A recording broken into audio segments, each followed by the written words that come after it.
Apakah termasuk zandaqah orang yang melakukan ramalan bintang seperti ramalan cuaca, bencana tsunami, gempa, hujan panas dan sebagainya? Apakah mempercayainya juga termasuk zandaqah?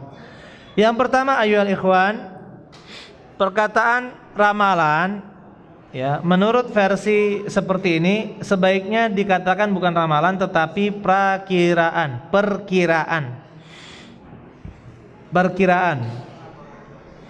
Kalau dikatakan perkiraan maka tidak bisa jadi dan bisa tidak, seperti perkiraan.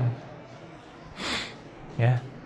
Adapun ramalan cuaca maka kita katakan inilah perkiraan saja. Selama kita mengatakan ini hanya perkiraan, bencana tsunami itu juga perkiraan, maka masalah terjadi atau tidaknya maka kita serahkan kepada Allah Subhanahu wa taala. Apabila Allah menginginkannya terjadi maka terjadi, apabila tidak maka tidak menjadi masalah.